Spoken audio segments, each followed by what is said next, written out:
Olá, meu irmão e minha irmã. É com muita alegria que nós vamos continuar neste dia a nossa reflexão sobre as virtudes. E hoje eu trato com você sobre a virtude da fortaleza. A palavra fortaleza, ela pode ser tomada em dois sentidos principais. Em geral, ela significa uma firmeza de ânimo ou mesmo uma energia de caráter. Nesse sentido, ela não é uma virtude especial, mas uma condição geral que acompanha toda virtude que, para ser verdadeiramente tal, deve ser praticada com firmeza e energia. Agora, para designar melhor essa virtude, ela pode ser definida como, abre aspas, uma virtude cardial infundida com a graça santificante, que enaltece o apetite irascível e a vontade, para que não desistam de conseguir o bem árduo ou difícil, nem sequer diante do máximo perigo de vida corporal. Fecha aspas. Agora, vamos entender um pouco essa definição. Então, primeiramente, a fortaleza é uma virtude cardial, posto que ela vindica para si de forma especial uma das condições comuns a todas as demais virtudes, que é a firmeza em agir. Ela é infundida com a graça santificante, por isso ela se difere de uma fortaleza natural ou adquirida. Ela enaltece o apetite irascível e a vontade. A virtude da fortaleza, ela reside como em seu próprio sujeito no apetite irascível, porque se exercita sobre o temor e a audácia que nele residem, mas influencia também, por redundância, sobre a vontade, para que possa escolher o bem árduo e difícil. Para que não desistam de conseguir o bem árduo ou difícil. Como se sabe, o bem árduo é o objeto do apetite irascível.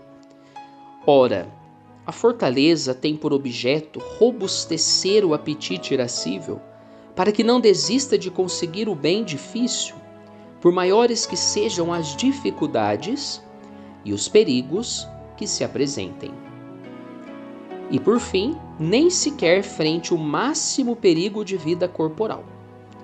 Acima de todos os bens corporais, deve-se buscar sempre o bem da razão e da virtude, que é imensamente superior ao corporal. Mas como entre os perigos e temores corporais, o mais terrível de todos é a morte. E é justamente a fortaleza que robustece principalmente contra esses temores. E nós vemos então esta virtude principalmente na vida dos mártires. Eles não vacilaram em dar sua vida pela fé, pelo testemunho do Evangelho ou por uma outra virtude. Por isso, o martírio é um dos atos principais da prática da virtude da fortaleza. E quando falamos em martírio, nós podemos diferenciar dois tipos: o martírio vermelho e o martírio branco. O martírio vermelho é quando se derrama realmente o sangue. É a morte por causa do Evangelho. É dar a vida por causa do Evangelho. Agora, já o martírio branco, não há, objetivamente, um derramamento de sangue, mas há sim sofrimentos ao longo da vida de uma pessoa, que ela vai suportando e vivendo na fé. E por meio daqueles sofrimentos, ela vai então se santificando, se configurando a Jesus, amando mais a igreja e os irmãos, tornando-se assim uma pessoa mais forte. A fortaleza, ela tem dois atos: atacar e resistir. É uma luta a vida do homem sobre a terra. É semelhante ao soldado que, em algumas vezes, ele deve atacar não para fazer o mal, mas para a defesa do bem. Também, outras vezes, ele deve resistir, se defender com firmeza aos assaltos do inimigo, para não retroceder um só passo no caminho empreendido. Destes dois atos, o principal e mais difícil é resistir. Resistir contra as tentações, que são muitas. O próprio Jesus foi tentado e ele venceu as tentações como?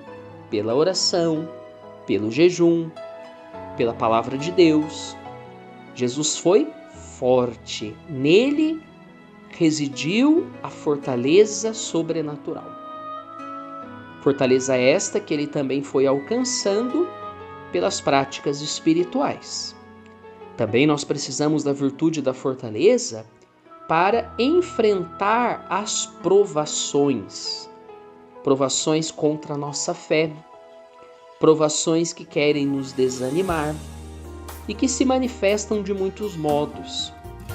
E é aí, neste sentido, que a fortaleza também ela se manifesta em muitos momentos de uma forma imprevista.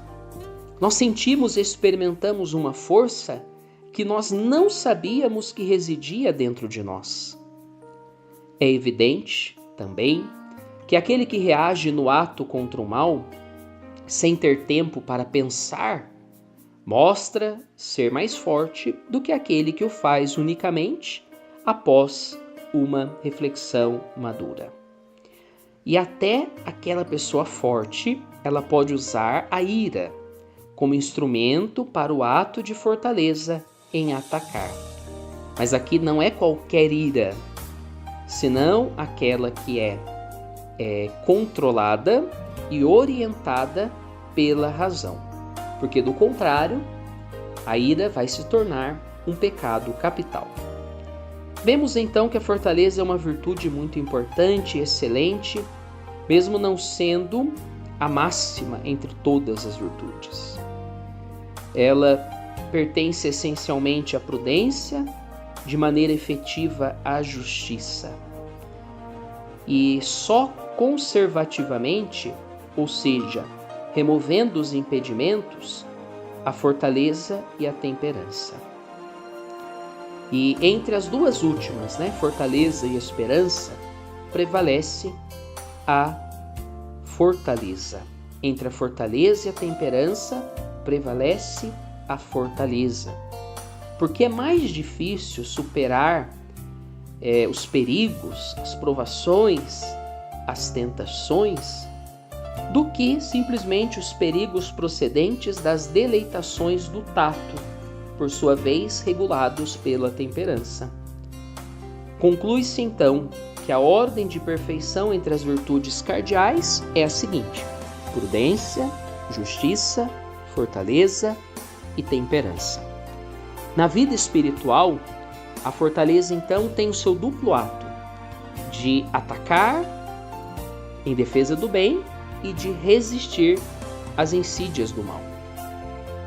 É mister uma decisão em empreender o caminho da perfeição, custe o que custar. Muito valor para não se assustar ante a presença do inimigo. Uma coragem para atacar e vencer. E muita constância e paciência para levar o esforço até o fim, sem abandonar as armas em meio ao combate. E a fortaleza, então, ela se opõe a 3 vícios. Um por defeito, o temor ou covardia, pela qual se evita suportar as moléstias para conseguir o bem. E 2 por excesso, que é a impassibilidade ou indiferença, que não teme suficientemente os perigos que poderia e deveria temer. E a audácia ou temeridade, que deprecia os ditames da prudência, saindo ao encontro do perigo. Então que o Senhor nos ajude e nos faça pessoas mais fortes com a fortaleza do alto. Em nome do Pai, do Filho e do Espírito Santo. Amém.